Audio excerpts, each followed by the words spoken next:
Wow, what the fuck?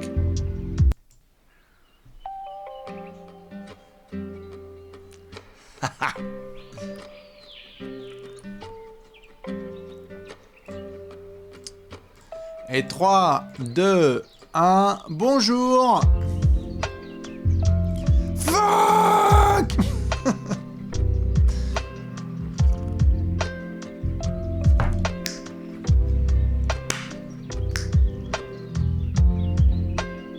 Allez, on s'installe.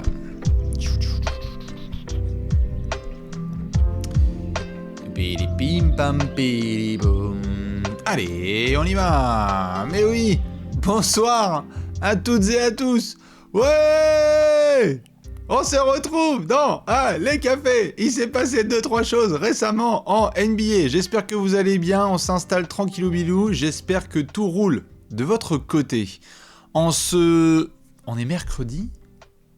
On est mercredi de l'an de grâce 2024, plein de choses se passent et dès qu'on tourne la tête, la NBA nous envoie des dingueries. 48 heures absolument dingues en NBA. Je sais qu'il y a des gens qui sont encore sur le Money Time de la CAN, je sais qu'il y a des matchs en ce moment. Vous nous rejoignez tranquillou les frérots et les sœurs, il n'y a pas de problème. C'est Allez Café, je suis très content de vous retrouver. Qu'est-ce qui s'est passé les 48 dernières heures? Et allez, les 70 points de Joel Embiid, Karl Anthony Towns qui fait son record en carrière dans une défaite. Un coach viré, un coach de retour. Je suis trop content. Doc Rivers est de retour en NBA, on va parler de tout ça. On a eu aussi du transfert avec Kyle Lowry qui est à Charlotte au moment où on parle. Et Terry Rozier qui est à Miami et qui va faire ses débuts dans quelques heures au moment où on parle. Si vous regardez ce replay évidemment sur YouTube, vous aurez déjà vu le premier match de Scary Terry avec son nouveau maillot, celui de Miami. Et donc, on va parler de toutes ces choses-là. Tristan Thompson, qui apparemment n'a pas pris que du foie gras à Paris. 25 matchs de suspension. Qu'est-ce qu'il a ingéré, je ne sais pas. En tout cas, il n'a pas que mangé Nick Claxton, comme on dit. On parlera aussi de Team USA, de tout. En fait, en gros, toutes les news. Je sais pas ce qui s'est passé pour vous. Mais moi, j'avoue que depuis 48 heures, là, c'est n'importe quoi. Avec la rédaction, que je salue évidemment, on est là, genre, toutes les 2 heures.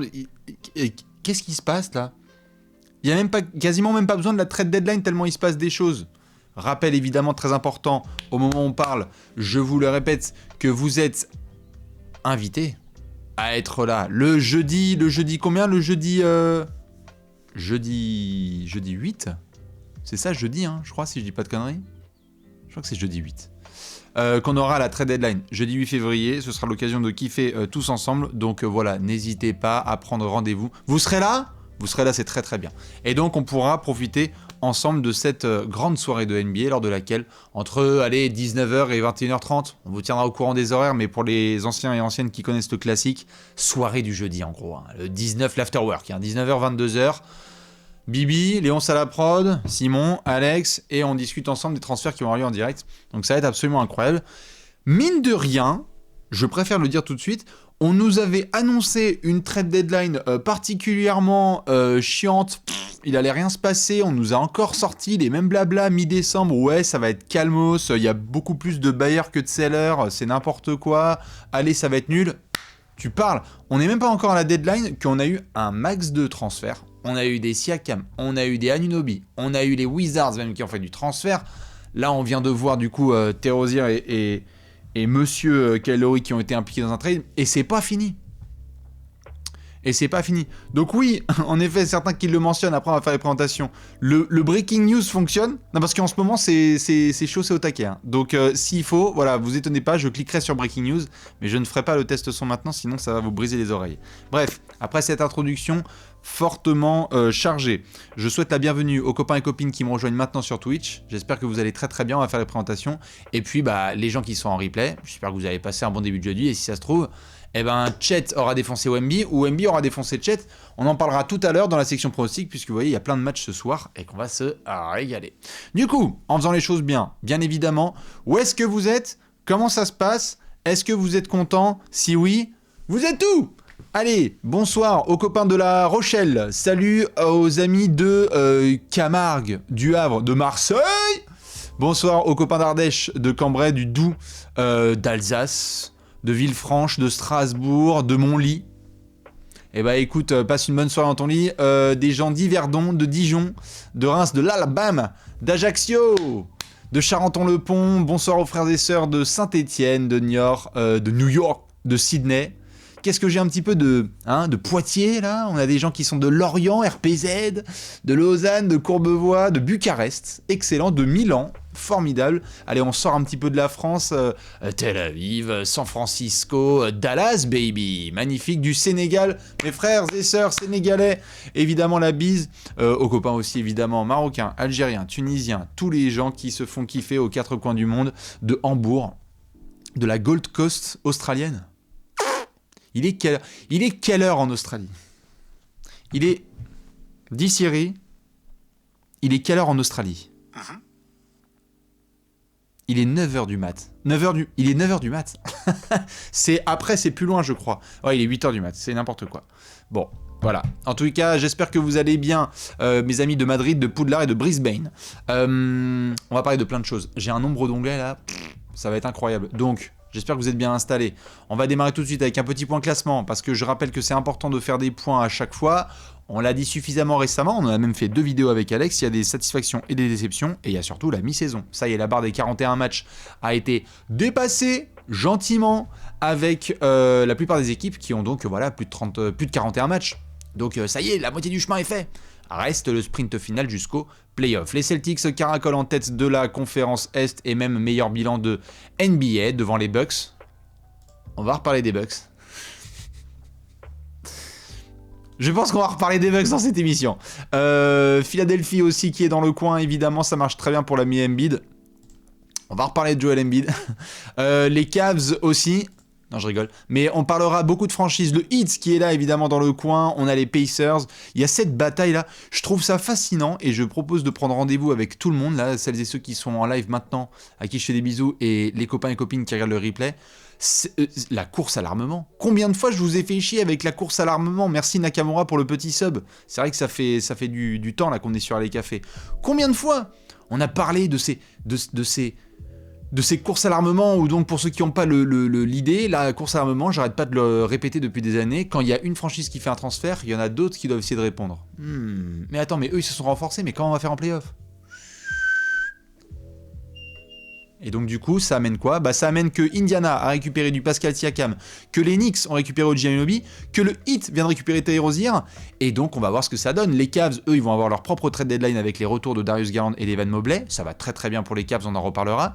Les Sixers, il y a eu des petites rumeurs. Caruso? On sait que les Bucks, ils viennent de faire une petite trade deadline là en scred, et que à Boston, il y a toujours un banc à devoir essayer de booster dans les mains de monsieur Brad Stevens. Pour le reste de la NBA, on verra ce que ça donnait à Atlanta, évidemment, et puis les Bulls, Orlando. Mais tout ça pour vous dire que ça va s'activer dans le haut, et j'ai l'impression qu'on va avoir un finish de fou de Dieu, parce que là, les places à l'Est... Et l'avantage du terrain, il coûte cher là au premier tour. Là, regardez là, il y en a là, tu travailles depuis longtemps et tu te fais avoir, mais comme un bleu au buzzer, ça peut faire très très très mal. On est donc à mi-saison. Dans le bas-fond de la conférence Est, toujours cette extraordinaire mixtape de la part de nos Detroit Pistons. 4 victoires pour 39 défaites. La violence, 39 défaites sur 43 matchs joués, c'est formidable. Washington aussi qui essaie de se rapprocher gentiment de ça. Il y a eu quelques bons matchs des Hornets, notamment le dernier dont on reparlera à Minnesota, bien évidemment. Dédicace à Carl Anthony Towns qui doit être très très content de ce qui s'est passé. Et puis voilà, après on surveillera de très très près ce qui se passe chez les Nets. Du bien, du moins bien. Vous avez vu le match de dimanche face aux Clippers? La remontada des Clippers. Incroyable, extraordinaire. Extraordinaire, match en prime time français, on est là et on voit que les Nets jouent bien, on le lead, ça va gagner, et puis pouah, la violence. Atroce pour les fans des Nets, ça j'imagine bien, le 22-0 pour finir, mais alors par contre le finish pour les Clippers... Rien de mieux pour eux, justement. Et on va basculer dans la conférence Ouest, puisque OKC, y a-t-il des fans d'OKC dans le chat? Je pense qu'ils sont 2-3, généralement. Les fans du Thunder sont assez bruyants, on va les voir, regardez là dans le chat, là. Ouais! Regardez, souvent ils ont des pseudos, on va voir.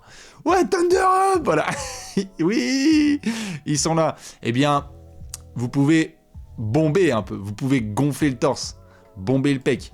Parce que le Thunder est numéro 1 à égalité de la conférence Ouest au moment où on parle. Extraordinaire saison de Marc Daigneault qui est bien évidemment dans le lead pour le titre de coach de l'année. On a Denver qui tient aussi sous les mixtapes et les tirs bien clutch de Nikola Jokic. Petit coup de mou pour Minnesota, 2 défaites consécutives. On a vu un sacré match dégueulasse. Hein. Donc déjà des petites plaintes face au Thunder, puis ensuite un match dégueulasse contre les Hornets. Voilà, attention, il faut être bon tout au long de la saison. Les Clippers, qui sont bien évidemment aussi pas très très loin. Hein. Toujours, vous voyez, surtout la colonne défaites. Hein. Là, 14 défaites, 13 défaites. Ensuite, il y a un écart. Hein, voilà, là, il y a un groupe du haut, et puis ensuite, il y a un petit écart. Hein. Mais assez resserré. 18 défaites pour les Pelicans, 18 pour les Suns, 18 pour les Kings, 19 pour les Mavs. Tout ça est assez serré, ma foi. Et ensuite, on aura cette bataille extraordinaire pour le Play-in Tournament. Est-ce que Houston va pouvoir participer au Play-in? Est-ce que Utah va chuter? Est-ce que Utah va faire des gros transferts? Est-ce que les Lakers vont tenir sous la pression des Warriors? Ou bien évidemment de nos amis Rockets de Dillon Brooks. Bref, encore des choses extraordinaires qui vont nous suivre tout au long de la saison. Voilà pour le petit point classement. J'étais obligé de redémarrer tout de suite avec l'actualité. Vous savez qu'on est souvent là à se dire oui quand même, c'est pas facile, regarder la NBA la nuit, et puis il y en a qui sont debout un peu tard et qui regardent, on se croise souvent sur Twitter en nocturne, il y en a qui regardent les replays le lendemain, on fait tous comme on peut. Est-ce que vous avez regardé le match entre les Sixers et les Spurs? OMG! 70 points, 18 rebonds et 5 passes. Je n'en reviens pas de prononcer des phrases et des mots pareils. Non mais 70 points, 18 rebonds et 5 passes. C'est ridicule. Non mais j'ai même envie de dire 70 points, 18 rebonds et 5 passes. De quoi on parle? Eh bien, on parle d'un des 9 joueurs à avoir mis 70 points dans un match. On parle de monsieur Joel Embiid. Holy shit! Qui nous a fait des belles dingueries. Il est donc le 9e homme sur l'histoire de la NBA à avoir mis 70 points dans un match. Évidemment, personne ne se souvient des 100 points de Wilt Chamberlain. Par contre, on se souvient de monsieur Kobe, qui, un 22 janvier. Eh oui, date sacro-sainte dans l'histoire des Wolves. Je vais en lâcher 2-3 sur Minnesota, c'est cadeau. On n'a pas arrêté de les dorer depuis le début de saison, et à un moment il faut prendre, c'est ce soir. Et donc du coup, on se souvient des 81 points de Kobe Bryant, 22 janvier. On a vu aussi Joel Embiid mettre 70 points, 22 janvier. L'année dernière, on avait le droit au mixtape de Damian Lillard face aux Rockets, et de Donovan Mitchell face aux Bulls. Impossible d'oublier Devin Booker qui très très jeune est arrivé au TD Garden de Boston pour en coller 70. David Thompson avait essayé de tenir tête à George Gervin dans les années 70, fin des années 70, pour être le meilleur scoreur de la NBA. Malheureusement ça s'était pas bien passé. Et puis David Robinson et Elgin Baylor dans les années 60. Et David Robinson pareil pour être le meilleur scoreur de la saison NBA qui avait foutu 71 points je crois, enfin bref. Joel Embiid rentre dans l'histoire et ça c'est quand même assez formidable avec ce total de points complètement zinzin. Très très drôle pour celles et ceux qui n'ont pas vu, Greg Popovich juste avant le match disait donc qu'est-ce que vous allez faire contre Joel Embiid? Eh ben on va lui botter le cul tiens, hein, on va essayer de bien le défendre bien fort. Et bien écoutez, je crois que Joel Embiid l'a pris tout à fait personnellement et que ça s'est terminé avec 70 points et 18 rebonds. Donc voilà, we're gonna hammer his ass. Bien joué Pop, très très inspiré Pop cette saison. Bref, ça c'est un autre sujet, on en reparlera. 70 points, c'est absolument énorme. Et comme je le tweetais l'autre soir, c'est la première fois, hein, depuis 1978, je vous parlais à l'instant de David Thompson, la première fois de l'histoire qu'on a 2 joueurs qui mettent minimum 60 points dans la même nuit. C'est ça qui était complètement fou. C'est qu'en fait, Karl Anthony Towns, pendant que Joel Embiid était en train de désosser Zach Collins et Victor Wembanyama, pour ne citer que avec Jeremy Sohan, parce que c'est tous les Spurs qui ont pris. Hein. Pendant ce temps-là, Karl Anthony Towns, il avait 40 points à la mi-temps. On va reparler de 4. Je vous ai promis qu'on allait rire. Mais, incroyable. Soirée absolument historique. C'était donc en début de semaine pour voir Joel Embiid et Karl Anthony Towns mettre minimum 60 points. La première fois depuis combien, je sais pas calculer, 45 ans 45 ans, 46 ans absolument dingue. Et donc, c'est vrai qu'on a pu bien profiter. Moi, je voulais tout de suite aborder un thème avec vous, c'est que vous savez que parfois j'aime bien faire des intros et ensuite vous demander de tapoter un peu sur votre clavier. Monsieur Nicolas Michel, de la rédaction de Trash Talk, a sorti sa dernière édition du classement du MVP. J'aimerais que vous regardiez ça et qu'ensuite on puisse discuter un petit peu du top 3. On a discuté ensemble avec Nico, Joel Embiid en 1, Shai Gilgeous-Alexander en 2, Nikola Jokic en 3, Giannis Antetokounmpo en 4, Jason Tatum en 5. Mesdames et messieurs, je vous pose la question tout simplement, est-ce que vous pouvez me balancer votre numéro 1 du classement MVP au moment où on parle? Oh, on va faire très simple. Numéro 1 du classement MVP pour vous, s'il vous plaît. Allez-y. Je regarde un petit peu dans le chat. Qu'est-ce qu'on me dit? C'est entre du Embiid... Non mais me mettez pas Tatum. j'adore Jason. Et il a un bon bilan avec les Celtics, mais pas Tatum. Non. S'il vous plaît. On me parle de Shai Gilgeous-Alexander ou de Embiid. Shai, Embiid, Shai, Embiid, Shai, Embiid. J'ai l'impression qu'on est à peu près d'accord. Il y en a qui mettent Léonce. Moi, je suis d'accord. Isaiah Livers. Merci pour les trolls des Pistons. On est plutôt sur monsieur Joel Embiid. Si vous n'êtes pas d'accord, je peux comprendre. Il y a des gens qui mettent Shai Gilgeous-Alexander. Moi, je comprends totalement qu'on puisse mettre Shai Gilgeous-Alexander. Il y a un moment aussi où on est en train de vivre un truc complètement historique de la part de Joel Embiid. Et c'est ça dont je voulais vous parler maintenant, parce que je discutais ce matin avec Nicolas, donc Michel de la rédaction, avant de lancer son classement MVP, qu'il tient toutes les 2 semaines. N'hésitez pas à aller le checker sur le site de Trash Talk. Et en fait, je sais, Shai Gilgeous-Alexander est très très fort. Fait une saison extraordinaire. Avec le Thunder en tête de l'Ouest. Enfin, genre vraiment incroyable. Mais ce qui est en train de faire Joel Embiid en ce moment, je sais pas pourquoi il n'y a pas de... Je pense pouvoir l'expliquer un peu, on va pouvoir en débattre et j'ai hâte d'avoir votre avis, mais je comprends pas qu'un mec aussi fort ait aussi peu de hype. C'est incroyable. Moi je le vois entre guillemets avec tous les réseaux sociaux et le média Trash Talk et voir comment ça réagit. C'est un truc de ouf. Le mec, juste qu'on soit d'accord, hein, il est en train de pondre une saison. Là, regardez là. Il est à 36 points de moyenne, 12 rebonds et 6 passes.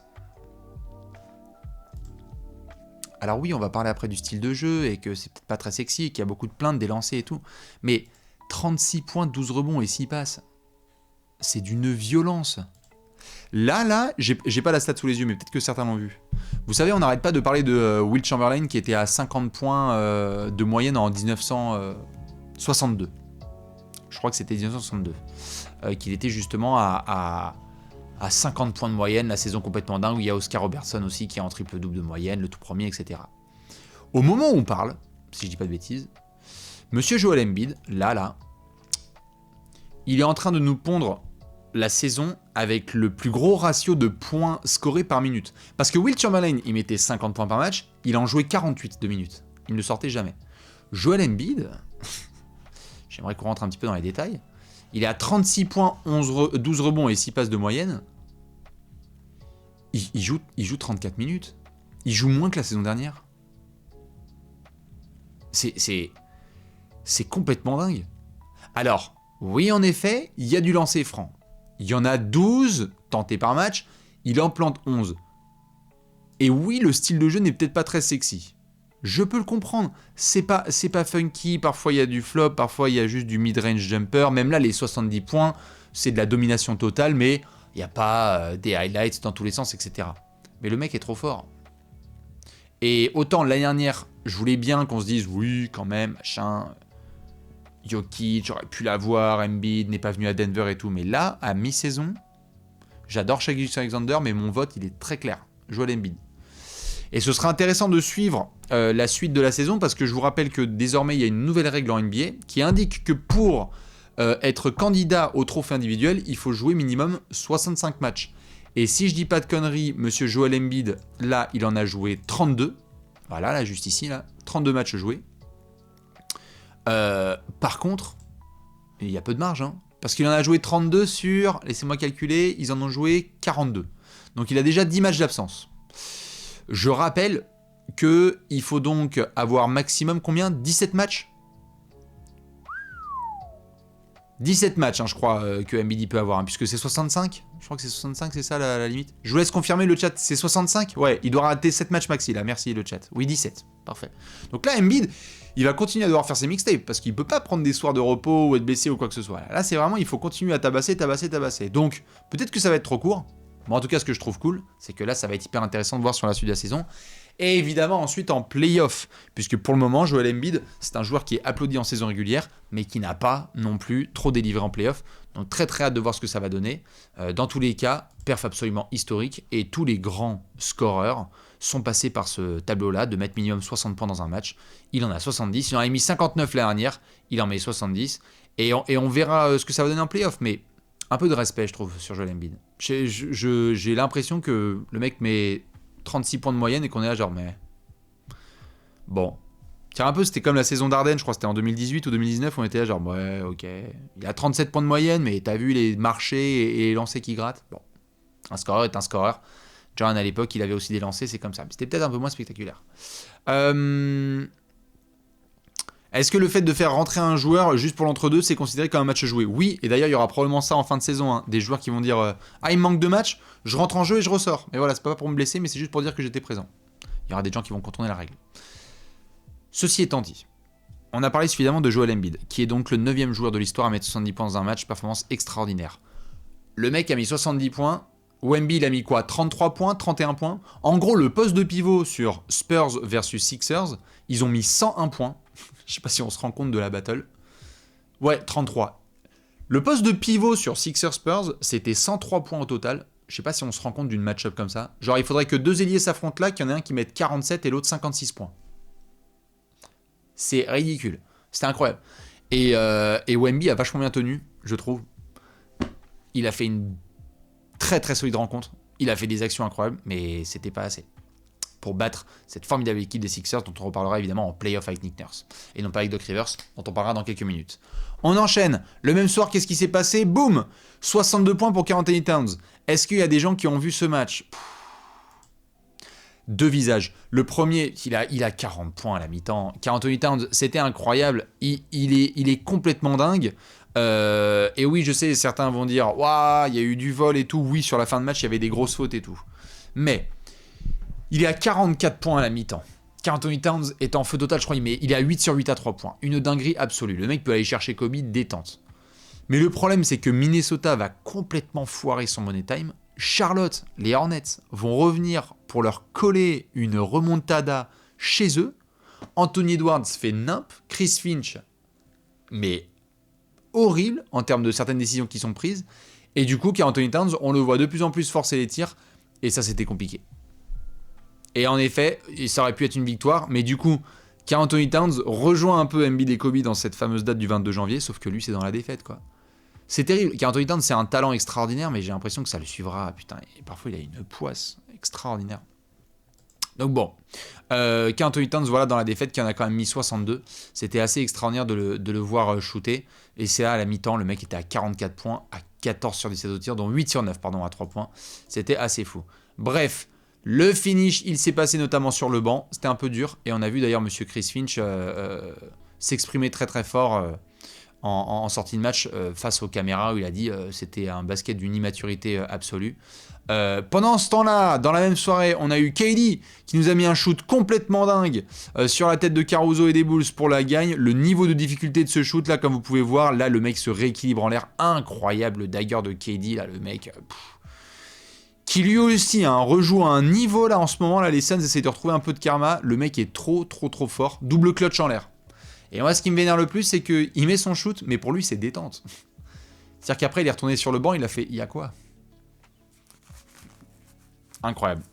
Easy Money Sniper, comme on le surnomme. Très très fort Kevin Durant, qui a fait le travail. Au moment... Oui, et qui après nous a dit qu'il était pas assez considéré dans la conversation du GOAT. Bref, ça c'est une autre histoire. KD, dans la conversation du GOAT, moi j'ai vu les réactions des gens. Je sais pas, ouais, discutons-en en speed, là. Abusé ou pas abusé que KD dise les gars, je devrais être un peu plus considéré quand même dans la conversation du GOAT, ou je sais pas pourquoi est-ce que je devrais pas y être davantage. Que le mec soit un très fort scoreur, d'accord, qu'il ait coché des cases en termes de palmarès, de trucs, mais de GOAT.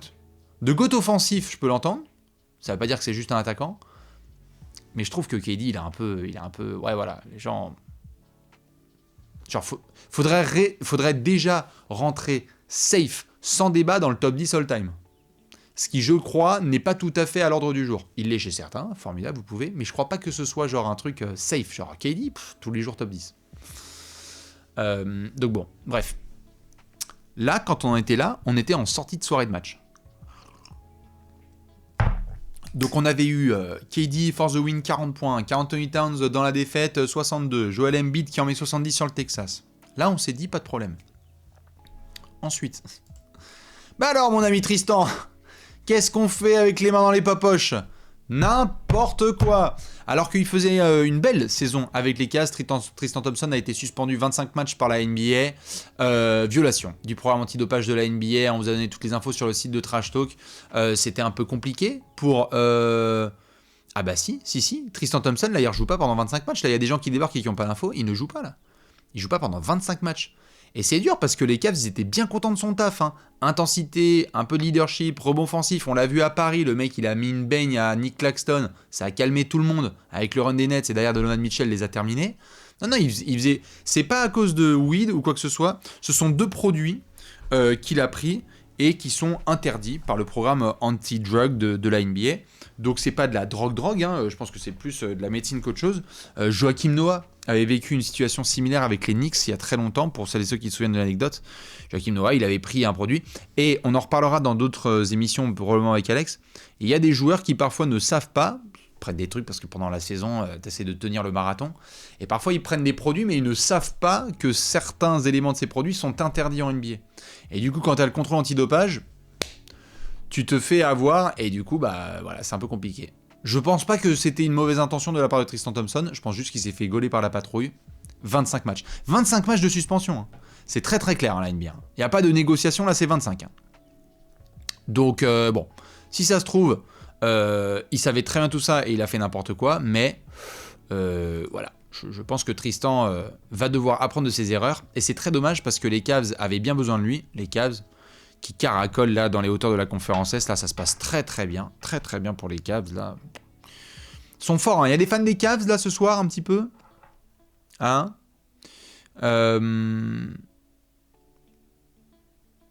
Non. Ah, on est là. On me dit ouais, oui, il y a quelques fans des Cavs qui sont là. The Land. C'est bien, faut profiter en ce moment. Combien là 8 victoires de suite. 8 victoires de suite, hein, les Cavs. Hein. Les mecs, ils ont désossé Orlando, mais en détente. C'était très très fort. Non, faut pas déconner. Donc voilà, petite news, Tristan Thompson qui se fait donc suspendre pendant 25 matchs. Là, on était en milieu d'après-midi. Détente, il va rien se passer d'autre. Breaking news, motherfucker! Kyle Lowry transféré chez les Hornets pendant que Terry Rozier va à Miami. Est-ce qu'il y a des fans du Heat qui sont dans le coin? Incroyable! Scary Terry qui débarque chez le Heat.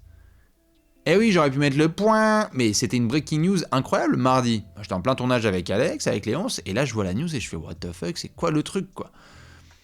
Alors on le savait, Terry Rozier qui faisait partie des joueurs transférables. Attention Charlotte, on va beaucoup les voir dans les prochaines semaines, hein, jusqu'au 8 février. Vous notez bien, 8 février, la trade deadline, on la commentera en direct. C'est de la vente. Hein. Nouveau proprio, je vous en avais parlé il y a quelques temps. Bientôt nouveau management, peut-être bientôt nouveau coach. Du coup là c'est de la vente. Terry Rozier c'est fait. On va avoir du Gordon Hayward, il va y avoir du PJ Washington, il va y avoir des mecs dans tous les sens. Allez-y, ça peut se choper, il y a pas de problème. Miles Bridges. Allez-y, il n'y a pas de problème. Tout ça, c'est disponible. Et donc Kyle Lowry aussi, parce que Kyle Lowry, a priori, il ne va pas rester à Miami. Mais donc, plusieurs choses. On va partir du côté de Miami pour commencer. Déjà, la première très grosse news, je ne sais pas si vous l'avez vu, mais Shams Charania de The Athletic l'a balancé tout à l'heure. Terry Rozier, dans quelques heures, il y a un match entre Miami et Memphis. Eh bien, Terry Rozier, il va faire, là, regardez, il va faire ses débuts avec le Heat. Là, dans 2 heures, en fait. Donc, ça va être... l'occasion de voir Scary Terry dans le roster du Heat, qui a bien besoin quand même de cette efficacité offensive. Parce que le Heat a toujours cette capacité, hashtag Heat Culture, à nous mettre du plomb défensif avec les Adebayo, Jimmy Butler et toute la clique. Ça va faire le travail en playoff, on le sait, il gonfle un peu les pecs et soudainement, l'équipe de Spoelstra devient un vrai mur. On l'a vu à plusieurs reprises, l'année dernière, ils sont allés jusqu'en finale NBA. Malheureusement, défensivement, oui, Miles Bridges. J'ai dit Michael Bridges, pardon. Non, mais vraiment, Miles Bridges, il fait partie des rumeurs. Hein. Mais dans tous les cas, pour Miami, il y avait ce besoin de punch offensif. Et c'est vrai que on se fout pas mal de la gueule de Terry Rozier pour des raisons que je ne connais pas trop, si ce n'est que juste parfois le basket c'est YOLO. Mais quand même, hein, pour ceux qui n'ont pas les stats, je vous les mets sous les yeux tout de suite. Terry Rozier cette saison, c'est quand même un mec qui est à 23 points et quasiment 7 passes de moyenne, on n'en parle pas parce qu'il est à Charlotte, avec 46% au tir et 36% à 3 points. Je veux dire, c'est pas des stats non plus de type lambda, quoi. Ils sont pas nombreux, hein, les mecs à mettre 23 points de moyenne en NBA. Et du coup, pour le Heat, parfois il y avait ces situations où tu pouvais pas trop compter sur Tyler Herro lors des playoffs, mais là du coup si tu as Tyler Herro, tu peux aussi avoir du Terry Rozier. Donc tu peux avoir Terry Rozier balle en main et tu peux avoir du Tyler Herro qui va pouvoir courir derrière des écrans et récupérer les balles en catch and shoot, et on sait qu'il est létal à ce jeu-là. Tu sais aussi que tu auras du Terry Rozier qui, dans certains spot-up à 3 points dans les corners, pourra sanctionner si tu ne peux pas doubler par exemple, ou si tu doubles plutôt Jimmy Butler ou du Bam Adebayo. Donc Je trouve que c'est assez intéressant pour le Heat. Et on savait qu'à Miami, là, le projet Kyle Lowry ne marchait plus du tout. On avait même vu Eric Spoelstra le mettre sur le banc en nous garantissant, en nous promettant, juré croisé, juré promis craché, que c'était pas du tout personnel contre Lowry. Bon, en fait, la réalité, c'est qu'il allait être bientôt trade. Hein. Donc c'est la fin du projet Lowry, qui à la base était un projet hyper intéressant. Hein. Je sais pas s'il y en a qui se souviennent quand on avait fait la free agency il y a 2 ans avec la signature de Lowry à Miami. C'était quand même un vrai truc, quoi. Enfin, je veux dire, Lowry qui débarquait chez le Heat, c'était un fit important, grosse défense et tout. Sauf que là, malgré un début de saison qui était assez correct, de souvenir de ce que j'avais pu voir, ça a été compliqué par la suite. Trouver sa place, pas chouiner à droite à gauche, et surtout la réussite offensive, quoi. Donc très très compliqué pour Kyle Lowry, qui en plus, niveau salaire, prenait un petit peu de place. Et donc ça dégage du côté de Charlotte. Les Hornets, parlons-en un petit peu. Comme je l'ai dit là à l'instant, ils vont faire des très très grosses ventes. Donc dans les prochains jours, on devrait avoir des rumeurs à la fois sur du Miles Bridges, désolé, mais aussi sur du Gordon Hayward, sur du PJ Washington et d'autres garçons du genre. Et donc Kyle Lowry ne restera pas, probablement, hein, chez les Hornets. La question est de savoir si Charlotte a l'occasion en 2 semaines de rediriger Kyle Lowry dans une autre franchise contre un pick de draft, ce qui leur permettrait du coup d'avoir 2 picks, puisqu'ils en récupèrent un dans la venue de Kyle Lowry à Charlotte justement. Donc voilà un petit peu. Pour vous, clairement, le vainqueur de ce trade, c'est Miami ou Charlotte? Je vous laisse me le dire un peu dans le chat là. Miami qui récupère Terry Rozier à quelques semaines des playoffs et qui peut apporter ce punch offensif. Là pour vous, c'est Miami large. Miami, ok. Miami clair. Miami clair. Bon, je comprends. En termes de joueurs, ils gagnent. Ça, c'est sûr et certain. À suivre, quand même, le projet de reconstruction de Charlotte, parce que là en gros, tu as la Melo Ball, Brandon Miller et Mark Williams qui sont intouchables. Le reste, ça dégage. Hein, ceux qui en veulent, vous servez. Et donc, ça va être intéressant aussi de suivre le projet de reconstruction, parce qu'il va falloir construire.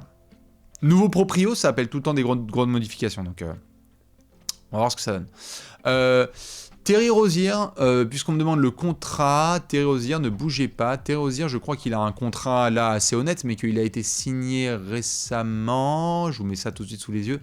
Terry Rozier, il gagne 23 millions cette saison, il gagne 25 millions la prochaine et 27 dans 2 ans. Donc c'est un contrat tout à fait correct et qui est longue durée. Et j'aurai l'occasion d'en reparler, j'espère, dans un format un petit peu plus long concernant le Heat, mais je voulais juste le souligner ce soir. On a vu, souvenez-vous, Miami être dans la course de plusieurs superstars. On les a vus proches de Kevin Durant, lorsque KD disait « je veux quitter les Nets », c'était soit les Suns, soit le Heat. On a vu aussi la course à Lillard, on a vu aussi de la course à Donovan Mitchell. Et en fait, si je peux me permettre, je crois qu'il y a eu plusieurs petites occasions loupées par le Heat, on va pas se mentir. Plus ou moins bien considérées, c'est chacun qui pense ce qu'il veut. Hein. Peut-être que KD c'était pas forcément le meilleur fit, ou que Lillard en fait regarde ça va et tout. Mais le fait est que le Heat n'a pas non plus enchaîné les très très grandes signatures ou les gros transferts. Ils ont fait d'excellents recrutements, surtout de joueurs formés. Hein. On se souvient de Max Strus et Gabe Vincent. On est en train de voir avec Jaime Jaquez ce que ça donne. Mais il fallait un petit peu dégainer les pics et prendre des risques. Et là, je crois que le Heat, dans son management, réalise aussi qu'il n'y a pas 150 wagons qui passent. Et là, aujourd'hui, Eric Spoelstra, Jimmy Butler, Bam Adebayo et potentiellement Tyler Herro en forme, c'est une équipe qui peut faire peur à beaucoup de monde. Et en ce sens, je vois que certains le mentionnent dans le chat, eh bien, je trouve que Scary Terry Rozier, on sait déjà ce qui va se passer. C'est qu'il va y avoir des soirs hyper frustrants, qu'il va y avoir des ballons perdus, qu'il va y avoir des shoots un peu croqués, mais que Terry Rozier en playoff, au minimum, il va te gagner 2 à 3 matchs. Et quand je dis te gagner, c'est qu'il va avoir des coups de chaud monumentaux. Souvenez-vous à Boston à l'époque, il est tout jeuneau là avec Young Tatum et Jaylen Brown. C'est allé en finale de conférence, ce bordel. Je dis pas de conneries. Terry Rozier, le step back là qu'on a vécu ensemble là, face aux Bucks, ils sont allés en finale de conférence, non? Ouais, face à Bledsoe et tout. C'était ces Celtics là. Bon, il a pas peur des grands moments. C'est ce qui fait d'ailleurs que c'est Scary Terry. Mais donc du coup, je pense que le Heat a pris un risque assez bien calculé, qui est de lâcher Lowry et un petit pic pour essayer justement d'avoir de l'impact offensif pour maintenant. Jimmy Butler, il n'a pas 24 ans. Eric Spoelstra, il a été prolongé, mais c'est là que ça se joue pour le Heat. Parce que sinon, vous le voyez, la course à l'armement, ça peut vite s'enchaîner. Donc, à suivre, mais je suis d'accord avec vous, je pense que Miami remporte évidemment le transfert, et que comme je vous le dis là, attention, bien surveiller ces histoires de superstars potentiels à Miami. Je sais pas si là, c'est une indication pour nous dire que on va peut-être pas forcément prendre la route de superstar. Peut-être que comme on vient de le voir lors des dernières finales NBA, avec Spoelstra, Jimmy Butler et Adebayo, on a déjà 3 gars élites à leur poste et qu'en fait, il faut maintenant bien consolider autour de la structure de base. Voilà, c'était juste mon petit avis sur cette grande question de transfert. Dans tous les cas, dans quelques heures, on assistera au début de Terosier à Miami et Kyle Lowry ne portera très probablement pas le maillot des Hornets, ou alors ce sera vraiment pour faire la photo. Juste une question pour vous, est-ce que c'est un petit peu tôt de parler de retraite à venir pour Kyle Lowry ou pas? Genre, est-ce que cet été, parce que lui c'est expirant, est-ce que cet été c'est un mec où il y a des franchises qui vont faire franchement, t'as vu ce que ça a donné? Oh là là, c'est retraite? Ou non, quand même, c'est un peu tôt? Non? Dans 1 ou 2 ans? Ok. Non, c'est bientôt. Ok. Encore 2 ans. Encore 2 ans. Très bien. Vous me dites encore. Je pense qu'il va faire encore 2 ans. Encore 2 ans. Moi, je suis le chat. Ça me dit encore 2 ans. En tout cas, on verra s'il aura son maillot retiré chez les Raptors. On a discuté la dernière fois concernant Monsieur Siakam et on avait des débats assez intenses. Bref, comme je le montrais à l'instant, rendez-vous tout à l'heure. Memphis contre Miami. Début de Scary Terry. Avec le mode 8. Je pense que ça a bien marché cette affaire. En plus, Scary Terry qui est un petit peu bordélique dans le système de Miami, ça peut être pas mal. Maintenant, je vais devoir boire une lampée parce que là, on était donc mardi à 18h. Tout va bien. Il n'y a pas d'autres actus. C'est bon. Je vous souhaite une bonne soirée. Maintenant, on va regarder les matchs. Chérie, il s'est rien passé du tout dans la conférence Est. Doc Rivers! Yes sir! On a appris bien évidemment que monsieur Adrian Griffin était limogé par les Bucks. Coup de tonnerre à Milwaukee avec donc le deuxième de la conférence Est. 30 victoires pour 30 défaites qui se séparent d'Adrian Griffin. Adrian Griffin qui était donc le coach en place à Milwaukee, qui avait pris la place de Mike Budenholzer. Souvenez-vous, lors des derniers playoffs, Mike Budenholzer, le choke, la chute de Milwaukee au premier tour face aux Heat, notamment de Kyle Lowry, de Jimmy Butler et compagnie. Mike Budenholzer, out. Adrian Griffin, assistant de longue date et qui a fait ses gammes évidemment en NBA, papa de AJ Griffin d'ailleurs à Atlanta, qui a été annoncé coach chez les Bucks. Et donc, bon, c'est validé très certainement avec Giannis, c'est validé avec le management, c'est validé avec les vétérans qui sont en place. L'objectif, viser le titre, on va voir ce que ça donne. Ça récupère Damian Lillard. Bon, normalement, ça devrait le faire. Très hâte, on va parler dans les 30 premiers 30 jours, très hâte de voir qui est Adrian Griffin en tant que coach. Je crois qu'il y a un truc sur lequel on s'est entendu. Nous, là, quand je dis nous, c'est les copains-copines qui sont à chaque fois dans les cafés ou sur les réseaux sociaux et tout. Je sais pas vous, mais j'ai rarement vu une équipe avec un bilan aussi fort m'inspirer aussi peu de confiance. Je veux dire, les Bucks, c'est quand même une équipe qui est deuxième de sa conf, qui vient de virer son coach. Il y a des équipes qui rêveraient d'être en 30 victoires pour 13 défaites. Mais clairement, 30 victoires pour 13 défaites, c'était incroyable. Et pourtant, on n'a pas passé une semaine sans se regarder entre nous. On était là genre, oh, putain, les Bucks, je sais pas si t'as vu. Ouais, ils en ont collé 145. Leur attaque, ça peut aller, et encore. Mais alors, par contre, défensivement, qu'est-ce qu'ils prennent l'eau? Alors, les Bucks, il n'y a rien en place là défensivement. Là. Qu'est-ce qui se passe là? Ils viennent d'en prendre 130 par les Pistons. Ils en prennent 130 ou 120 par les Rockets. Et machin et tout. Et tout le monde se permet. Les Cavs qui les étrillent de 40 millions de points là. George Niang qui leur fait mais le tourniquet. Non, c'était trop chaud. Et donc, malgré le bilan qui était bon, on se posait des questions. Souvenez-vous, moi j'étais là sur Twitter à balancer des questions sur, quand même, les Bucks, ils le savent mieux que quiconque, ils ont été champions il y a 3 ans. Bon les gars, pour remporter un titre, quand même, il faut une sacrée base défensive. Est-ce qu'ils l'ont? Est-ce que ça va le faire et tout? Et le problème, c'est qu'en fait, Milwaukee n'a jamais trouvé de base défensive. Et on a compris par la suite que, en fait, le niveau de maintien du vestiaire par Adrian Griffin était proche de 0. Voilà, en gros, c'était un peu compliqué pour lui d'avoir la main sur ce groupe. Un excellent dossier que je vous suggère, qui est tombé chez nos amis de The Athletic. Je vous y invite. Pourquoi est-ce que les Bucks ont viré monsieur Adrian Griffin et pourquoi Doc Rivers pourrait être leur prochain coach? L'article est sorti hier. Depuis, il y a eu 2-3 updates. Je vous le spoil un petit peu, mais il y a des éléments hyper intéressants qui sont sortis, donc je vous le partage et je vous fais la traduction en direct. Je vais pas tout vous lire, c'est un pavax.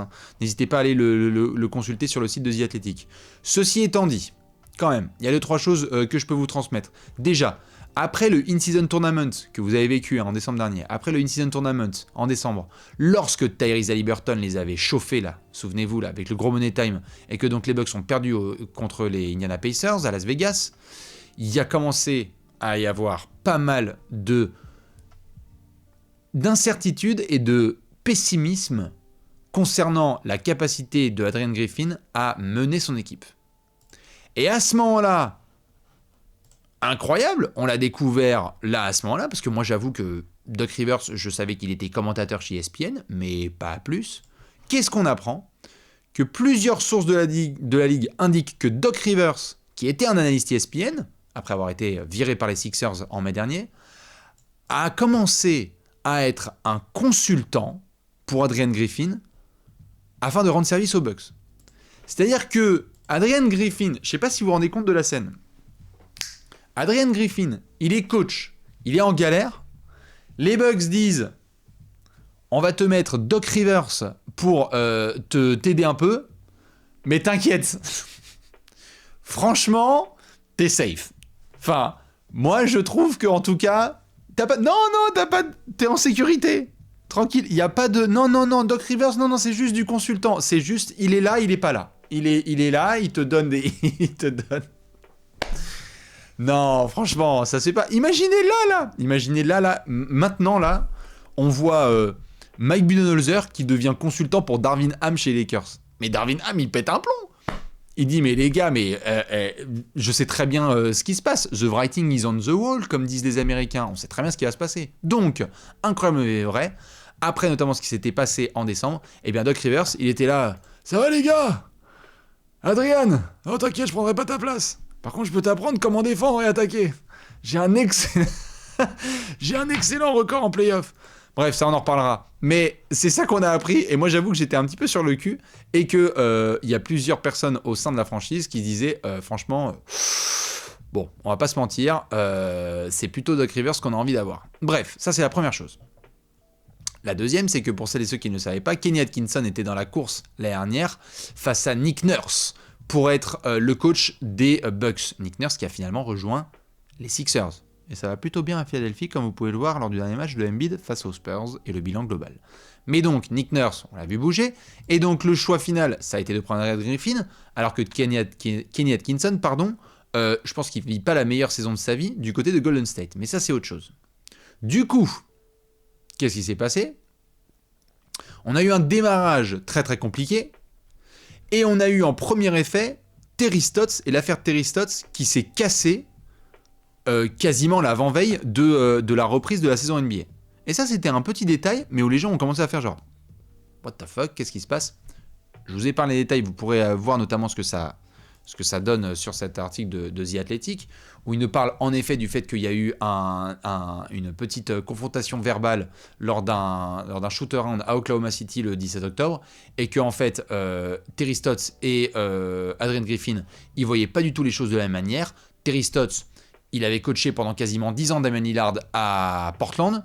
Là, il a vu le merdier et il a fait « Ouais, Adrian, nice, je te laisse, tu fais du très bon taf, tu vas gérer, il n'y a pas de problème. Tu feras gaffe à Doc Rivers. S'il traîne dans les parages, c'est juste un consultant, il n'y a pas de problème. Tu vois, il n'y a aucun souci. » Du coup, on a eu Terry Stotts qui est parti et c'est vrai que c'était un peu compliqué. Tu arrives à Las Vegas et donc tu chies un petit peu face aux Pacers. Et là, ensuite, le problème, c'est qu'on a commencé à avoir de plus en plus de joueurs qui commençaient à se plaindre, notamment de ne pas savoir ce qui se passe. Vous vous souvenez un petit peu de la punchline de Giannis il y a quelques semaines qui dit « Tout le monde doit être meilleur ». Tout le monde, même les mecs qui refont les maillots et tout, au service de nettoyage, des gens qui font les hot dogs, tout le monde doit être meilleur. Il y avait des grosses incertitudes. Il y a eu des joueurs qui ont un peu haussé le ton en disant mec, on a Brook Lopez qui a été top 3 défenseur de l'année dernière et tu changes tous nos schémas défensifs, c'est n'importe quoi. Donc si t'as envie qu'on défende, faudrait plutôt aller dans cette direction. Adrian Griffin, il a fait les gars, je gère. De toute façon, j'ai Doc Rivers pour me... ok, consultant, donc tranquille. Et donc quand tu commences à avoir des joueurs qui ne sont pas d'accord, quand tu commences à avoir des petits problèmes, et ben là, tu peux vite avoir une vraie division entre le coach et son vestiaire. Et c'est là qu'on en arrive au fameux match du 6 janvier face aux Rockets défaite en prenant 122 points par Houston, défense avec des rankings absolument atroces, et donc Giannis qui se retrouve à dire les mots suivants de manière publique. Maintenant, défensivement, il faut qu'on ait un plan. Généralement, quand ta superstar commence à dire ça publiquement, ça commence à sentir le roussi. Surtout quand t'as Doc Rivers qui met ton radio réveil tous les matins. Défensivement, il faut qu'on ait un plan. C'est quoi notre stratégie? Est-ce qu'on va décider de laisser plusieurs tirs à 3 points ouverts ou est-ce qu'on va les laisser rentrer dans la raquette? Lorsqu'ils vont jouer au poste nos adversaires, est-ce qu'on va rester avec nos hommes? Est-ce qu'on va défendre un contre un? Est-ce qu'on va venir doubler? C'est quoi notre stratégie? Aujourd'hui, tout ce qu'on donne, c'est open bar aux adversaires. On donne tous les points possibles et imaginables, on donne notre cul. On donne les tirs à 3 points, on donne des lignes de pénétration, c'est n'importe quoi, et on laisse les gars jouer au poste de manière totalement confortable. On se fait même prendre des rebonds offensifs sur la gueule. Et ça, c'est vrai que c'était un peu compliqué, surtout quand, quelques jours plus tard, on en revient au match de Georges Niang, qui expliquait notamment dans cet article, défaite de 40 points. Défaite de 40 points avec Damian Lillard qui galère, Chris Middleton qui galère, Giannis qui n'est pas là, Thanasis qui fait du Shakti Full. Enfin bref, en gros, ça a été un petit peu le point d'exclamation. Et comme on l'apprend notamment dans l'article de The Athletic, il y avait parmi les nouveaux proprios de Milwaukee et les personnes qui sont dans la direction de Milwaukee qui étaient sur place à ce match et qui ont compris qu'en fait, Doc Rivers. Je fais évidemment une version accélérée. Encore une fois, soutenez le journalisme de qualité, allez vous abonner à The Athletic et n'hésitez pas à aller checker ce bel article réalisé par leur rédaction. Mais donc du coup, ce qui se passe, c'est qu'on a eu ce renvoi de Adrian Griffin et on a tout de suite eu la rumeur comme quoi le meneur dans la course au poste de nouveau coach des Bucks, c'était Doc Rivers. Et tout à l'heure, on a eu la confirmation, c'est bien Doc Rivers, le nouvel entraîneur des Bucks. C'est fou. Doc Rivers, il a été viré en mai dernier par les Sixers. On s'en souvient, hein. Avec Game 7, Tatum Game là, contre Philly, là, le Philly-Boston. Les mecs mènent dans la série. On a Harden qui essaie de faire 2-3 dingueries. On a Embiid qui se fait un petit peu dessus. Doc Rivers qui galère. Et il se fait virer. Moi, j'étais sûr, à ce moment-là, qu'il y aurait quelques mois, mais genre quelques longs mois, avant qu'une franchise se remette sur lui. Et je sais qu'il y a un running gag autour de Doc Rivers, justifié un running gag, autour de Doc Rivers depuis quelques années. De par ce qu'on a vu avec les Clippers, de par ce qu'on a vu avec les Sixers, et de par ce qu'il nous a montré dans des moments très très chauds. Dans la bulle, ou avec les Clippers de Chris Paul et Blake Griffin, etc. Et donc du coup, moi je m'étais dit, bon, il est analyste sur ESPN, et certains ont peut-être vu, j'ai balancé des conneries pendant le début de saison en me disant, il est parfait là, il fait de l'analyse, il fait même du consultant apparemment, mais c'est très bien, on en reste là. Parfait. Aujourd'hui, Doc Rivers est de retour en NBA.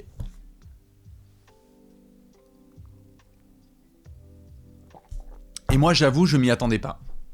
Je pense que comme nos chers amis des Bucks, n'hésitez pas à suivre Bucks France et Hugo si c'est toujours lui qui est à la tête de ce très bon compte. Je pense qu'il n'y avait pas 150 000 choix et de coachs disponibles qui voulaient tout de suite prendre la place de Adrian Griffin. Parce qu'il y avait une urgence quand même. T'allais pas laisser le navire prendre feu comme ça alors que t'es dans une saison aussi importante, que t'essaies d'instaurer Damian Lillard dans cet effectif et que tu veux t'assurer que Giannis Antetokounmpo soit content. Mais le problème, c'est que là, j'ai l'impression qu'ils ont un petit peu pris le meilleur choix disponible, mais bon, c'est pas non plus extraordinaire. Et comme je l'ai dit sur les réseaux, j'espère que la franchise de Milwaukee va garder une forme d'indépendance et d'autorité face aux décisions de superstars. C'est-à-dire que mon idée n'est pas d'affirmer que Giannis Antetokounmpo dirige la franchise et dit voilà ce qui se passe, je le veux, et si ça marche pas, je suis pas là. Il a prolongé, il est là, il est dans le projet. Mais j'espère qu'on va pas se retrouver dans des situations où en fait là, comme on avait pu le voir un peu avec les Nets, avec KD, Kyrie et James Harden, et c'est bon, Giannis il voulait Doc Rivers, du coup on va lui mettre Doc Rivers. C'est très bien, il s'entend bien avec les coachs, il va le laisser faire le jeu qu'il veut et basta. Parce que le meilleur cadeau qu'on puisse faire à un joueur, et à un athlète, et à un compétiteur, c'est de le coacher à la dure. C'est de le mener vers la victoire justement. Et on peut dire ce qu'on veut de Mike Budenholzer, mais il n'a pas été tendre non plus avec Giannis, à bien des situations, que ce soit publiquement ou en privé. C'est là que j'ai un petit peu peur, parce que ça donne le sentiment pour le moment que Doc Rivers, c'était un choix qui était validé côté Giannis et qu'en fait, quand il voulait Nick Nurse, on n'était pas tout à fait sûr. Et d'ailleurs, il faudra que je retrouve des éléments qui sont sortis là concernant la non-sélection de Nick Nurse. Je crois d'ailleurs, je veux pas dire de conneries. Parce qu'après, je sais que beaucoup de gens vont évidemment enregistrer ce qui se dit. Je crois que j'ai vu passer, ça doit être de Mark Stein qui a dû faire un papier là-dessus, que Nick Nurse était un candidat, donc, comme je l'ai dit tout à l'heure, pour le poste de Milwaukee, mais que Giannis n'était pas très chaud. Ou que Giannis préférait... Voilà, Giannis a refusé Nick Nurse. Bon, donc, c'est vrai, c'est exact. Donc mon idée, c'est pas de dire, regardez, c'est une décision de merde. Moi, je peux comprendre les joueurs. Bon, voilà, on avait des suspicions aussi quand on a vu Embiid commencer à être coaché par Nick Nurse. On s'est dit, bon, on va voir. Force est de constater que ça marche plutôt bien. Et donc, attention aux joueurs qui commencent à un petit peu dicter qui doit être coach, qui doit pas être coach. On a vu des franchises et des franchise players comme ça, un petit peu trop décidés, et où du coup, ça se retourne contre eux. On a vu d'autres franchises où en fait, les superstars sont là, mais désolé, la franchise, elle est au management. Merci Oak Bay. OKB. J'espère que c'est pas en rapport à Sadiq Bey. On a vu des franchises comme ça un petit peu laisser les superstars diriger, et on a vu d'autres, comme Miami par exemple, dire non mais gars, quoi qu'il arrive, c'est Pat Riley, la famille Harris et Eric Spoelstra qui sont en place, et tu vas rien faire en fait. Les joueurs sont les joueurs, et ceux qui dirigent sont au-dessus. Donc voilà. Alors, certains mettent le GM, certains mettent LeBron. À certains moments, ça s'est retourné positivement contre LeBron, et à d'autres moments aussi, ça s'est retourné de manière négative. Bref. Je vous demande à vous une petite note sur 10. Le retour de Doc Rivers en NBA, une note sur 10. C'est combien? Allez, régalez-moi. 10 étant c'est formidable. D'accord. Alors moi, je trouve qu'en termes de divertissement, on est à 1 milliard. Mais en termes de coaching, on va voir. Et donc c'est vrai qu'on en revient souvent à ce bilan absolument extraordinaire que je vous remontre ici, puisque quand même les Bucks visent les playoffs, de Doc Rivers, qui menait donc 3-1 avec Orlando en 2003 et qui a choke, qui menait 3-2 à plusieurs reprises avec Boston et qui a choke, qui a mené 3-1 et plusieurs fois même 3-1 avec les Clippers et qui a choke, ou qui menait même des séries 2-0 et qui a choke. On l'a même vu avec Philadelphie mené 2-1 et mené 3-2 et qui a blown la série. Cette stat est d'une violence inouïe. Je suis pas là à dire que tout est de la faute de Doc Rivers. Attention, il y a eu des Harden qui se sont fait dessus, des Chris Paul qui se sont fait dessus, des Joel Embiid qui se sont fait dessus, des Blake Griffin, des Kawhi Leonard, des Paul George. Attention, hein. Les playoff P, les punchlines comme ça, c'était pas que du Doc Rivers. Mais il y a quand même une trame. Et souvent, on retrouve Doc Rivers dedans. Et c'est ça un peu qui m'inquiète, c'est lorsqu'il va être en battle face à d'autres entraîneurs, est-ce qu'il va pouvoir les out-coacher? Parce que c'est à ça aussi que ça va jusqu'au titre. C'est lorsque Mike Malone, l'année dernière, il voit Steve Kerr et il fait « Mec, tu vas rien faire. » On va totalement déjouer... c'est Darvin Ham, excusez-moi, c'est Darvin Ham qui croise Steve Kerr et qui dit « Mec, on va prendre ton plan de jeu et on va le dérouter. » Et qu'ensuite Mike Malone rencontre Darvin Ham et dit « Désolé, en fait, voilà, notre plan de jeu va être meilleur. » Et qu'ensuite Mike Malone se retrouve face à Eric Spoelstra, où on a vu Eric Spoelstra la mettre à l'envers à Joe Mazzulla et à d'autres entraîneurs en disant « Désolé, Mike Budenholzer, hop, je te prends le bras, je te retourne. » C'est là-dessus où j'ai un petit peu de mal, c'est que Doc Rivers, si en l'espace de 8 mois, il a tout changé en commentant des matchs sur ESPN, bon, en tout cas, il a jamais eu un effectif aussi fort. Ça, je pense qu'on peut s'accorder dessus. Le mec, il a Lillard, Giannis, Brook Lopez, Chris Middleton. On va voir hein, ceux qui sont en mauvais état de santé, mais quand même. Est-ce que vous pensez que les Bucks sont en meilleure position pour remporter le titre aujourd'hui qu'ils ne l'étaient hier? Mon cher Simon, qui est là, bien évidemment. Est-ce que vous pensez qu'ils sont en meilleure position, oui ou non? Oui, ils sont en meilleure position pour remporter le titre. Non, ils sont en moins bonne position. Je demande.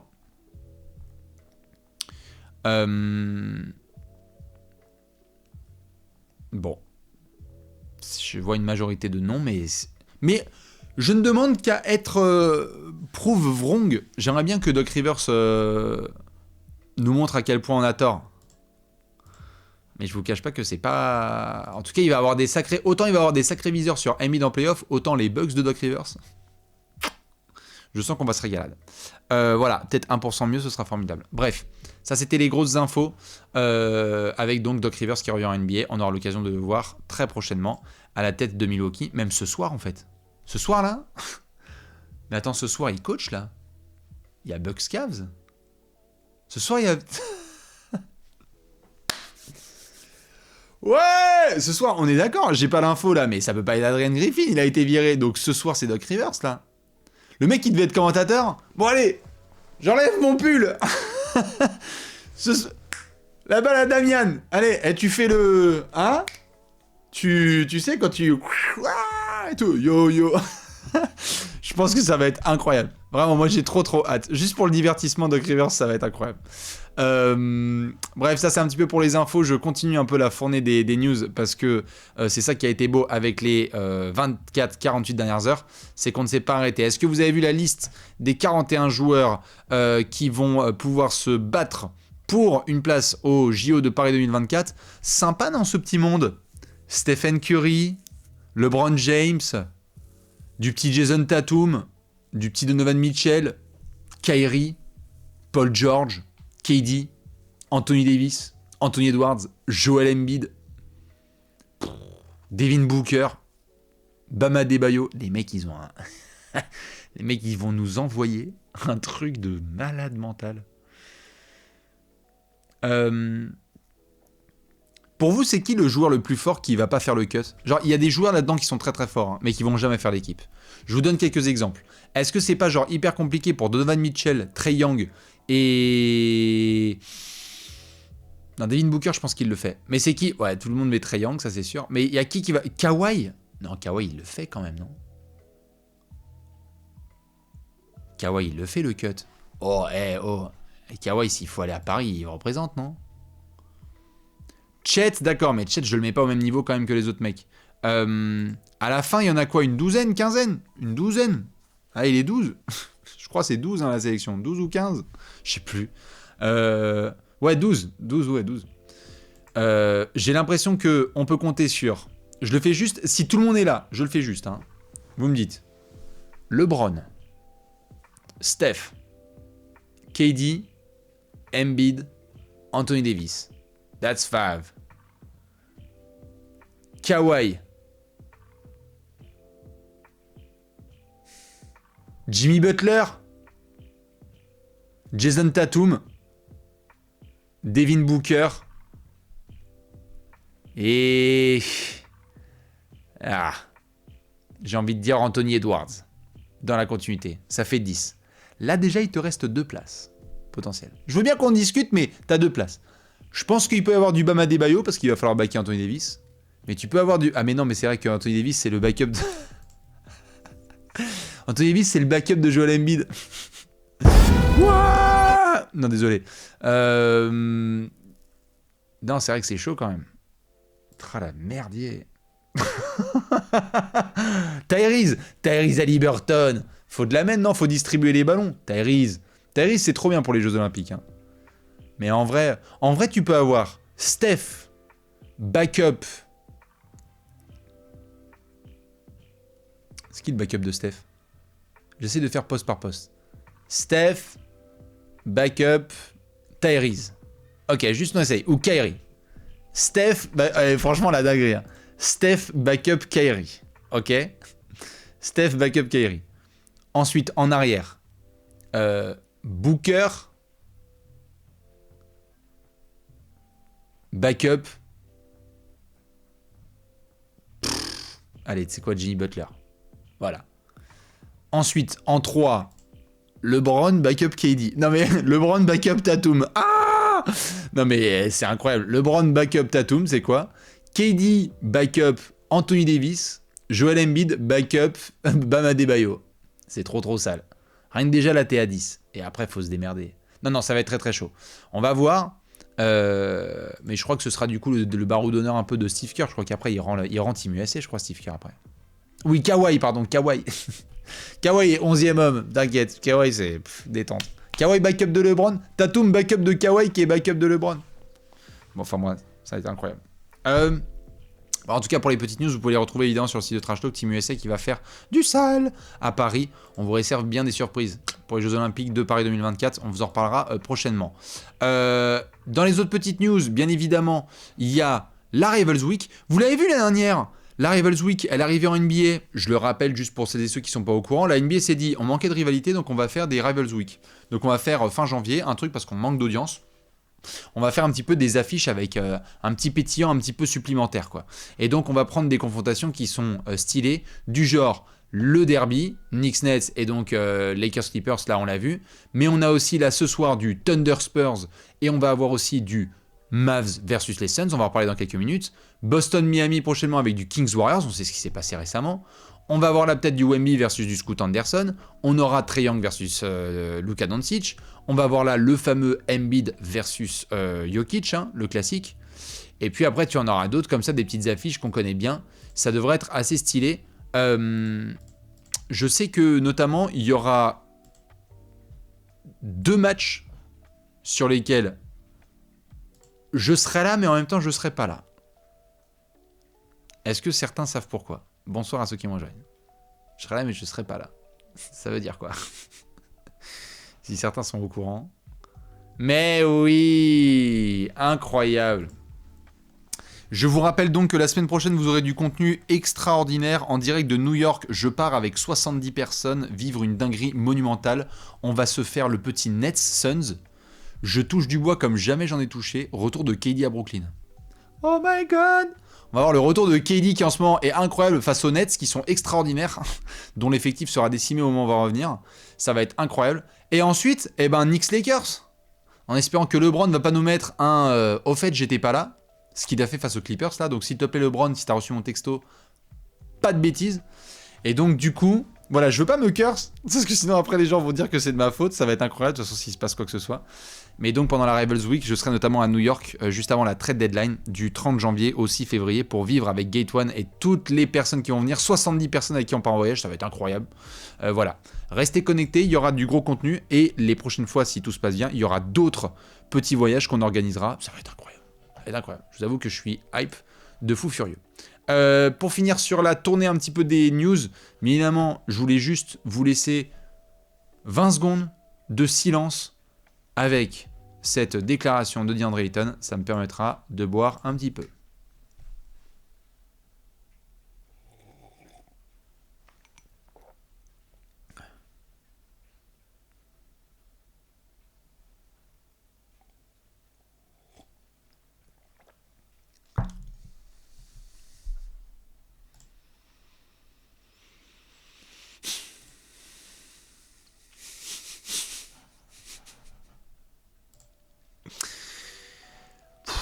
Faut arrêter. Faut arrêter. Faut arrêter DeAndre Ayton. Faut arrêter. Faut arrêter. Faut arrêter. Faut arrêter. Moi j'adore la confiance en soi, hein, moi aussi, hein, mais non, voilà. Merci DeAndre Ayton pour ce moment de rigolade. De franche rigolade. Un des joueurs les plus satisfaisants de la NBA cette saison, DeAndre Ayton. Bref, de l'autre côté, il y a un joueur qui fait une nettement meilleure saison, c'est Bilal Coulibaly qui a donc été annoncé intouchable chez les Wizards. Tout le monde est à vendre, hein. Même si Kyle Kuzma est assez désiré par le management de Washington, allez-y. Hein. Tout là, Avdia, Jordan Poole, Kyle Kuzma, même les mecs qui viennent de récupérer là récemment, allez-y, prenez. Hein.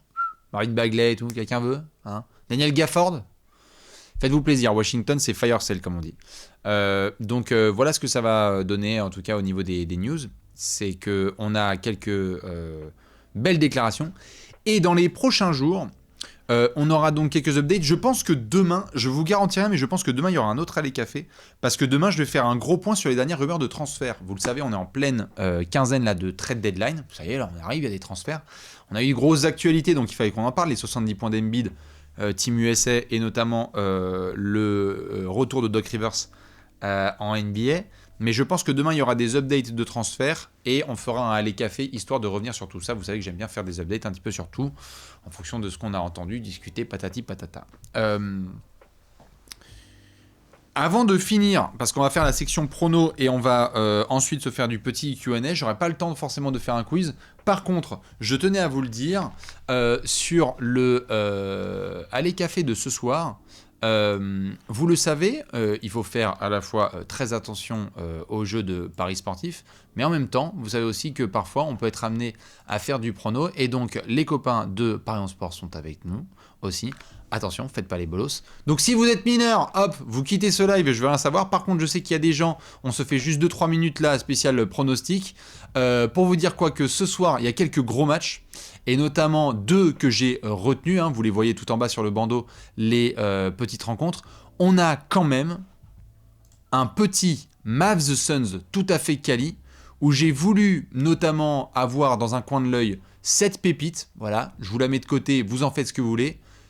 Kevin Durant et Devin Booker, chaque joueur marque 25 points ou plus. Je trouvais que c'était pas mal. On a aussi Luka Doncic et Kevin Durant qui sont à chacun 30 points.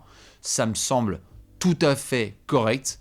Voilà, je pense que ça fait un petit peu partie. Pardon, oui, en effet, le bandeau des matchs était disparu. Je pense que ça peut être tout à fait faisable. L'autre grosse rencontre de la soirée, et on va faire tous les pronos et je vais vous balancer évidemment mes vainqueurs sur chaque match, c'est le match entre San Antonio et OKC. On a évidemment du Wemby versus Chet Holmgren. J'ai bien aimé là ce qui est proposé à 2,35. Victor Wembanyama qui met minimum 20 points avec plus 7 rebonds ou plus 3 passes ou plus. Voilà, je pense qu'il peut faire un match à 22 points, 8 rebonds et 4 passes. Ça semble totalement dans ses cordes.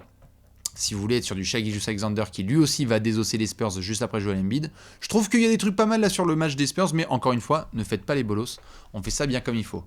Pour finir, juste sur cette section, puisque je dois faire ça bien proprement, eh bien, je vous le dis en toute grâce, et vous retrouverez notamment ce lien en replay. Si vous voulez retrouver, ma foi, pour les majeurs, les pronostics NBA, vous pouvez aller sur le site de Paris en Sport, ou même sur leur appli. Je sais que parfois, ils font des jolis petits trucs. Et comme Alex le dit à chaque fois, et on vous le répétera, ne faites pas les bolos, c'est la moindre des choses.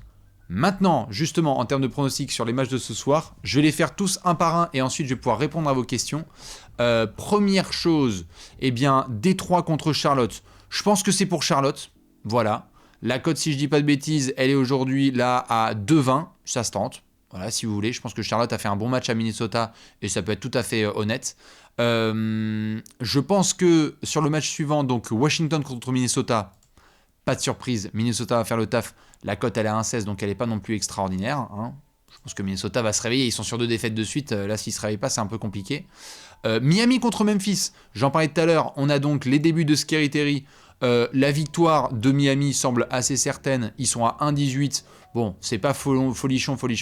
Donc voilà, hein, c'est pas la rencontre la plus dingue. Mais à l'intérieur, il y a peut-être des choses à faire sur des grosses performances des joueurs qui sont présents. Je rappelle qu'évidemment, les Grizzlies sont décimés. Bucks Cavs, pas mal. Les débuts de Doc Rivers, attention, on a une cote très favorable pour les Bucks, donc qui sont à 1,39, et les Cavs apparemment sont très très probables perdants de la rencontre de ce soir. Attention. Je sais pas vous ce que vous dites un petit peu dans le chat. Cavs ou Bucks? Cavs. Il y en a qui veulent la surprise. Il y en a qui veulent que Doc Rivers passe des bons débuts. Dans tous les cas, ce sont les Bucks qui sont favoris. La rencontre suivante entre Houston et Portland. Là, il y a du jeune à bien développer. C'est très clairement Houston qui est favori dans cette rencontre. Ils seront chez eux. Ils devront faire le travail. On le sait, Portland n'a pas tout à fait les mêmes objectifs. On vise un peu plus le bas. Pourtant, on en reparlera demain avec les rumeurs autour de Jeremy Grant et Monsieur Malcolm Brogdon. Rivals Week, je vous en parlais il y a quelques minutes, on a le match entre Dallas et Phoenix. Je ne sais pas ce que vous en pensez vous, est-ce que c'est pour Dallas, est-ce que c'est pour Phoenix, pardon. Comme je vais vous le montrer tout à l'heure, moi il y a juste un petit truc que j'ai noté, c'est cette doublette là, Kevin Durant et Devin Booker à 25 points ou plus chacun, ou Luka Doncic et Kevin Durant à 30 points chacun. Je pense que c'est tout à fait faisable. On n'a pas des défenses extraordinaires et c'est de la belle confrontation entre Phoenix et Dallas. Je regarde un petit peu les gens. C'est 50-50. Hein. Les Suns sont en forme, c'est vrai. Ils sont sur des belles streaks là. Mais Luka peut très vite chauffer. Hein. Parce que attention, hein, ce qui se passe souvent en NBA, c'est genre Joel en met 70. Il y a un mec qui fait ouais, par contre, moi, voilà. Donc moi, je t'en mets 55, mais genre à la mi-temps, tu vois. Ok, c'est bon, ça calme tout le monde. Voilà. Donc je remonte à la course au MVP. C'est sûr, il va y avoir de la réponse. Pour finir donc cette grande soirée, on aura bien évidemment les 2 derniers matchs. San Antonio face à OKC. Bon alors très clair favori dans cette rencontre, le Thunder. Ils sont en déplacement à San Antonio. Très hâte de voir Wemby devant son public. à 3,35. Je vous ai montré les petits pronostics que je m'étais mis. Je trouve que le Wemby a minimum 20 points, minimum 7 rebonds et minimum 3 passes. Ça passe tout à fait. Donc c'est sympa, mais je pense que le Thunder va faire le boulot. Et on finit enfin avec le match entre Golden State et Atlanta. Le chat, on en pense quoi? Golden State ou Atlanta? En tout cas, Golden State est favori sur le papier. Et je sais qu'il y a eu des absences de triangle récemment à cause du Concussion Protocol. Donc j'ai envie de dire Golden State. Mais attention. Si ça prend feu un petit peu offensivement, Atlanta, ça peut être très très sale. Sur les matchs de ce soir, du coup, moi je pense que Charlotte va faire le taf. J'adore après revoir le replay le lendemain, ou les gens qui découvrent le replay parce qu'ils sont là, mais t'as dit que de la merde. Ou au contraire, l'oracle. Charlotte gagne. Minnesota gagne. Miami gagne. Houston gagne. Milwaukee va gagner. Phoenix, OKC, Golden State. Voilà. Donc maintenant, vous faites ce que vous voulez de cette information. Mais je le rappelle, si vous pronostiquez, vous pouvez faire chez Parents Sport, mais surtout, vous ne faites pas les bolos et vous le faites de manière intelligente et non abusive. Voilà pour cette section un petit peu pronostic.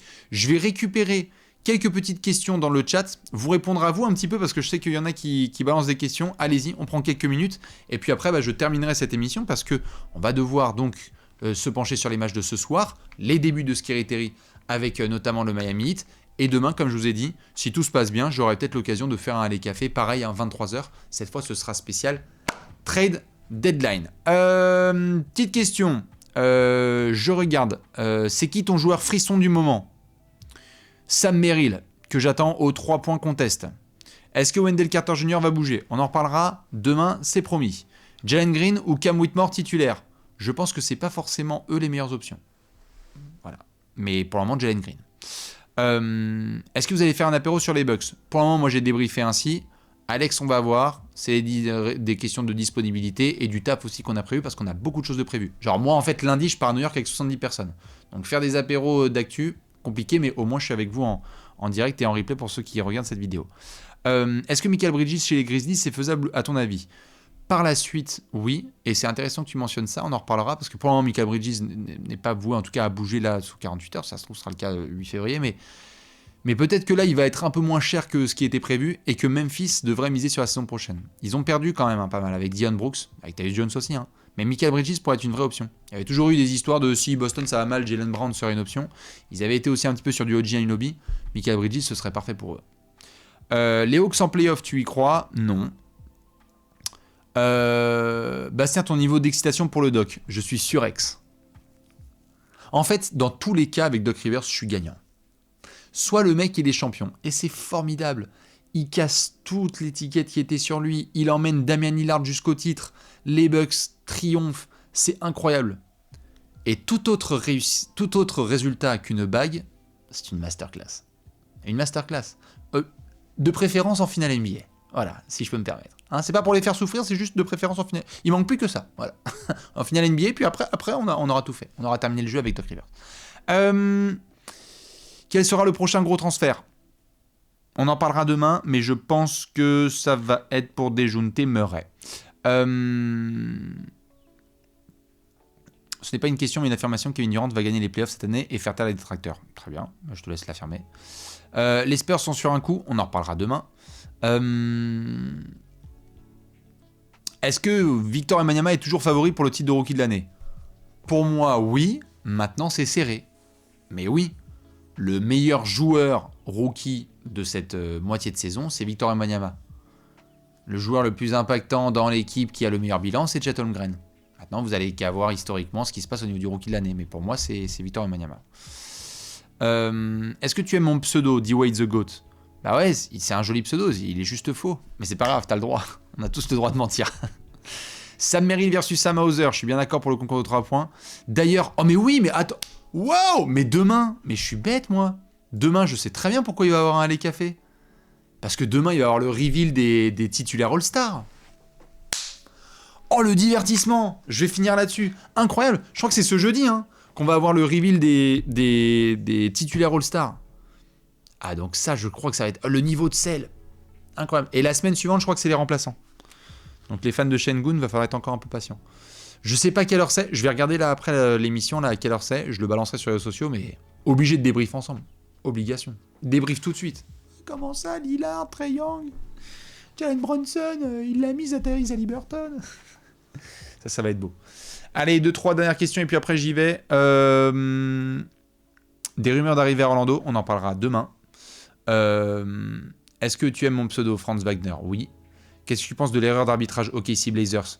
Je pense qu'il y a eu une vraie erreur d'arbitrage, mais que c'est formidable que Chauncey Billups se réveille, surtout dans la dernière minute. Le mec s'est appelé Mr. Clutch, Mr. Big Shot pendant toute sa carrière, et là le mec, des money time ridicules à la tête des Blazers. Donc je veux bien qu'on se plaigne, mais avant de se plaindre des 2 dernières minutes, il faudrait déjà faire 46 bonnes. Voilà. Et en TTFL, pick TTFL, c'est une bonne question. Je ne l'ai pas sous les yeux, mais je crois que j'avais Steph, un truc comme ça. Voilà.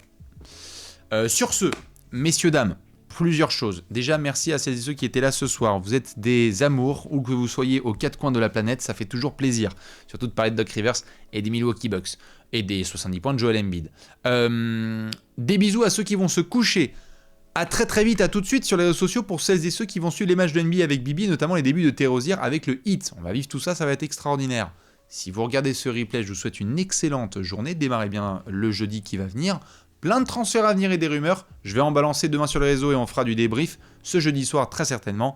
Avec donc de l'analyse de trade deadline et aussi les résultats des titulaires du All-Star Game. Sur ce, les copains et les copines, je vous aime très fort. Je vous fais plein de bisous. N'oubliez pas, la vie est une fête, surtout quand on mène 3-1 dans une série de playoffs. Ça, c'est cadeau. Je vais me régaler. Je ne sais pas pourquoi, je sens que je vais me régaler, mais jusqu'au titre. Très bonne soirée à toutes et à tous. Je vous laisse en musique et on se retrouve très probablement, allez, quasi sûr, demain soir en direct. Même endroit, même heure. Allez, café, c'est que du bonheur. Des bisous, à la prochaine.